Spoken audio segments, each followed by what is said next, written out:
सप्ताह का एक दिन क्या थी शोभा की समस्या। अजय अभी भी अपनी बात पर अडिग थे। नहीं शोभा, नहीं, जब बेटी के पास हमारे लिए एक दिन का भी समय नहीं है तब यहाँ रुकना व्यर्थ है।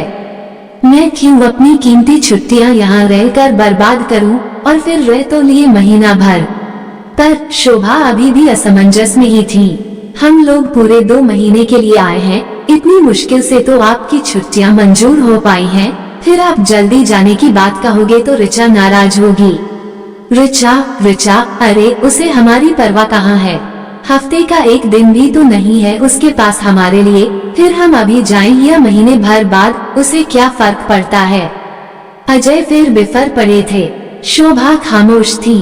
पति के मर्म की चोट को वह भी महसूस कर रही थी। अजय क्या, वह स्वयं भी तो इसी पीड़ा से गुजर रही थी। अजय को तो उस समय भी गुस्सा आया था जब फोन पर ही ऋचा ने खबर दी थी, मम्मा जल्दी यहाँ आओ, आपको सौरभ से मिलवाना है। सच, आप लोग भी उसे बहुत पसंद करेंगे। सौरभ मेरे साथ ही माइक्रोसॉफ्ट में कंप्यूटर इंजीनियर है। डैशिंग पर्सनैलिटी, प्लीजिंग बिहेवियर और भी पता नहीं क्या क्या कहे जा रही थी ऋचा। अजय का पारा चढ़ने लगा। फोन रखते ही बिगड़े थे, अरे बेटी को पढ़ने भेजा है, वो वहाँ MS करने गई है या अपना घर बसाने। दामाद तो हम भी यहाँ ढूंढ लेंगे। भारत में क्या अच्छे लड़कों की कमी है, कितने रिश्ते आ रहे हैं। फिर हमारी इकलौती लाडली बेटी, हम कौन सी कमी रहने देंगे। बड़ी मुश्किल से शोभा अजय को कुछ शांत कर पाई थी।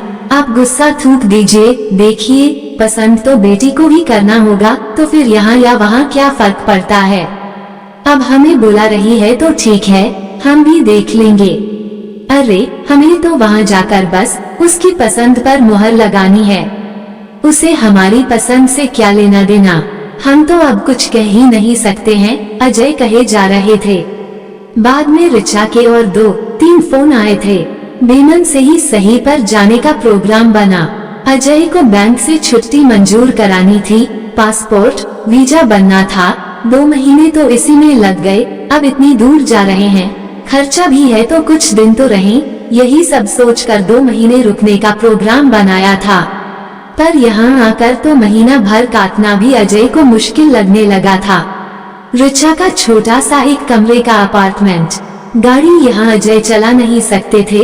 बेटी ही कहीं ले जाए तो जाओ, थोड़ी बहुत बस के रूट पता किए, पर अनजाने देश में सभी कुछ इतना आसान नहीं था। फिर सबसे बड़ी बात तो ये कि ऋचा के पास समय नहीं था। सप्ताह के 5 दिन तो उसकी व्यस्तता के होते ही थे। सुबह 7 बजे घर से निकलती तो लौटने में रात के 8 साढ़े 8 बजते। दिन भर अजय और शोभा अपार्टमेंट में अकेले रहते। बड़ी उत्सुकता से वीकेंड का इंतजार रहता, पर शनिवार इतवार को भी ऋचा का सौरभ के साथ कहीं जाने का कार्यक्रम बन जाता। 1-2 बार ये लोग भी उनके साथ गए, पर फिर अटपटा सा लगता। जवान बच्चों के बीच क्या बात करें, इसलिए अब खुद ही टाल जाते। सोचते बेटी स्वयं ही कुछ कहे, पर ऋचा भी तो आराम से सौरभ के साथ निकल जाती। सब कुछ तो बेटी ने तय कर ही लिया है, बस हमारी पसंद का ठप्पा लगवाना था उसे। पर बुलाया क्यों था हमें जब सप्ताह का एक दिन भी उसके पास हमारे लिए नहीं है। अजय का ये दर्द शोभा भी महसूस कर रही थी, पर क्या कहें। अजय ने तो अपना टिकट जल्दी का करवा लिया था, एक ही सीट खाली थी। कह दिया ऋचा से कि बैंक ने छुट्टियां कैंसिल कर दी हैं। माँ तुम तो रुक जाती। ठीक है, पापा महीना भर रह ही लिए, छुट्टियां नहीं है और अभी फिलहाल तो सीट भी एक ही मिल पाई है। शोभा ने चुपचाप अजय की ओर देखा था। भाई तुम्हारी तुम जानो, जब तक चाहो बेटी के पास रहो, जब मन भर जाए तो चली आना। अजय की बातों में छिपा व्यंग्य भी वह ताड़ गई थी, पर क्या कहती। मन में जरूर यह विचार उठा था कि ठीक है, ऋचा ने पसंद कर लिया है सौरभ को, पर वो भी तो अच्छी तरह परख ले। अभी तो ठीक से बात भी नहीं हो पाई है और फिर उसके इस व्यवहार से अजय को चोट पहुंची है, ये भी तो समझाना होगा बेटी को। अजय तीसरे दिन चले गए थे। अब और अकेलापन था। बेटी की तो वही नचर्या थी, क्या करें। इधर सुबह टहलने का प्रोग्राम बनाया तो सर्दी, जुकाम, खांसी सब। जब 2-3 दिन खांसते हो गए तो ऋचा ने ही उस दिन सुबह सुबह माँ से कह दिया, जब वह चाय बना रही थी। अरे, आपकी खांसी ठीक नहीं हो रही है? पास ही डैनियल का नर्सिंग होम है, वहाँ दिखा दूं आपको? अरे नहीं, शोभा ने चाय का कप उठाते हुए कहा, खांसी ही तो है। गरम पानी लूंगी, अदरक की चाय तो ले ही रही हूँ। वैसे मेरे पास कुछ दवाइयाँ भी हैं। अब यहाँ तो क्या है, हर छोटी मोटी बीमारी के लिए ढेर से टेस्ट लिख देते हैं। नहीं माँ, डैनियल ऐसे नहीं है, मैं उनसे दवा ले चुकी हूँ। एक बार पैर में एलर्जी हुई थी ना, तब बिना बात में टेस्ट नहीं लिखेंगे। और उनकी पत्नी एनी भी मुझे जानती है। अभी मेरे पास टाइम है, आपको वहाँ छोड़ दूँ। वैसे क्लिनिक पास ही है, आप पैदल ही वापस आ जाना, घूमना भी हो जाएगा। ऋचा ने ये सब इतना जोर देकर कहा था कि शोभा को जाना ही पड़ा। डैनियल का क्लिनिक पास ही था। सुबह से ही काफी लोग रिसेप्शन में जमा थे। नर्स बारी बारी से सबको बुला रही थी। यहाँ सभी चीजें एकदम साफ सुथरी करीने से लगी हुई लगती है और लोग कितने अनुशासन में रहते हैं। शोभा की विचार श्रृंखला शुरू हो गई थी। उधर ऋचा कहे जा रही थी, माँ, डैनियल ने अपनी नर्स से विवाह कर लिया था और अस्पताल तो वही संभाल रही है, किसी डॉक्टर से कम नहीं है। अभी पहले डैनियल की माँ आपका बायोडेटा लेंगी। 75 से कम उम्र क्या होगी, पर सारा सेक्रेटरी का काम वही करती हैं। अपने बेटे के साथ ही रहती होंगी? शोभा ने पूछा। नहीं, रहती तो अलग है। असल में बहू से उनकी बनती नहीं है, बोलचाल तक नहीं है, पर बेटे को भी नहीं छोड़ पाती हैं, तो यहाँ काम करती हैं। शोभा को ऋचा की बातें कुछ चटपटी सी लगने लगी थी। उधर नर्स ने अब शोभा का ही नाम पुकारा था। अच्छा माँ, मैं अब चलूं? आप अपनी दवा लेकर चली जाना, रास्ता तो देख ही लिया है ना, बस 5 मिनट पैदल का रास्ता है। ये रही कमरे की चाबी, कहकर ऋचा तेजी से निकल गई थी। नर्स ने शोभा को अंदर जाने का इशारा किया। अंदर कमरे में बड़ी सी मेज पर कंप्यूटर के सामने मिसेज जॉन बैठी थी। हाय, हाउ आर यू? वही चिर परिचित अंदाज इस देश का अभिवादन करने का। Mrs Shobha Prasad, what is your problem? और इसी के साथ मिसेज जॉन की उंगलियां खटाखट कंप्यूटर पर चलने लगी थी। शोभा धीरे धीरे सब बताती रही, पर वह भी अभिभूत थी। इस उम्र में भी मिसेज जॉन बनाव श्रृंगार की कम शौकीन नहीं थी। करीने से कटे बाल, होठों पर लाल गहरी लिपस्टिक, आंखों में काजल, चुस्त जीन्स और जैकेट। हालांकि उनके चेहरे से उम्र का स्पष्ट बोध हो रहा था। हाथ की उंगलियां तक कुछ टेढ़ी हो गई थीं, क्या पता अर्थराइटिस रहा हो। फिर भी कितनी चुस्ती से सारा काम कर रही थी। अब आप उधर जाओ, डैनियल देखेंगे आपको। शोभा सोच रही थी कि माँ होकर भी ये महिला यहाँ बस जॉब के एटिकेट्स की तरह ही व्यवहार कर रही है। कहीं से पता नहीं चल रहा है कि डैनियल उसी के बेटे हैं। डैनियल की उम्र भी 50-55 से कम क्या होगी, लग भी रहे थे। एनी भी उसी उम्र के आसपास होगी, पर वो काफी चुस्त लग रही थी और उसकी उम्र का एहसास नहीं हो रहा था।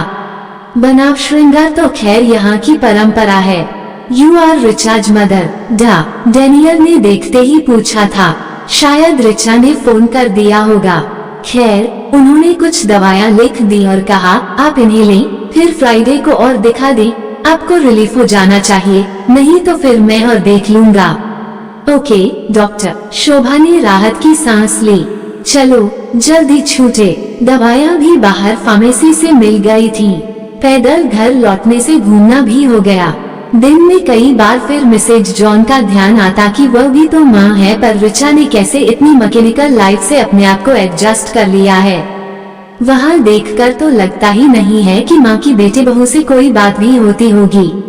ऋचा भी कह रही थी कि माँ अकेली है, अलग रहती हैं, अपने टाइम पर आती हैं, कमरा खोलती हैं, काम करती हैं।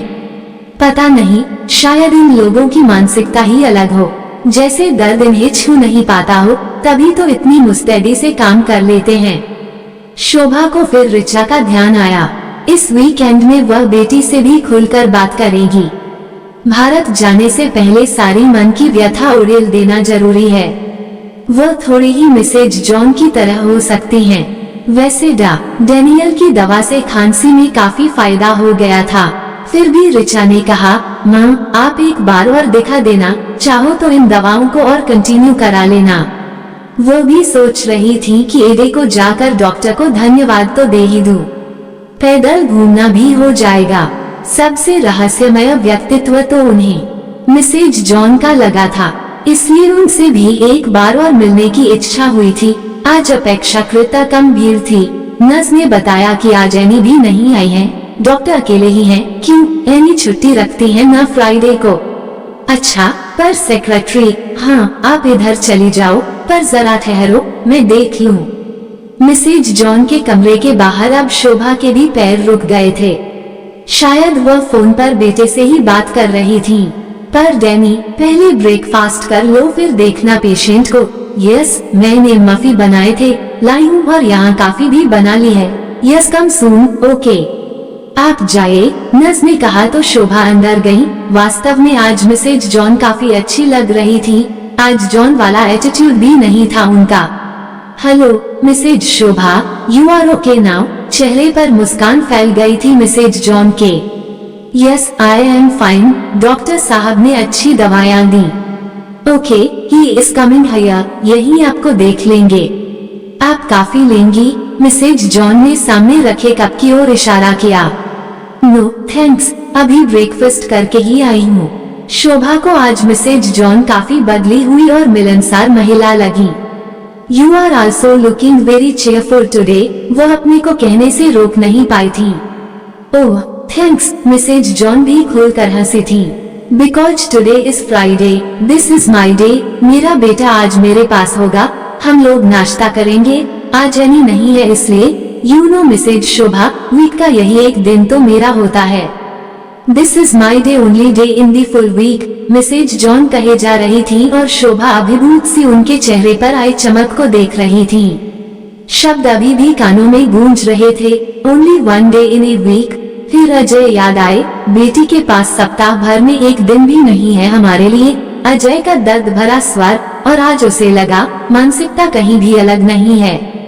वही माँ बाप का हृदय, वही आकांक्षा, फिर अलग कहाँ है हम लोग। Only day in a week वाक्य फिर ठकठक कर दिमाग पर चोट करने लगा था। आपको ये कहानी कैसी लगी हमें कमेंट कर जरूर बताएं। इसी तरह की अच्छी कहानियाँ आप यहाँ पर पढ़ सकते हैं। यहाँ उपस्थित शिक्षाप्रद कहानियाँ आपका मनोरंजन करने के साथ दिशा भी देंगी। तो बने रहिए हमारे साथ और हमारे प्रयास को सफल बनाएं।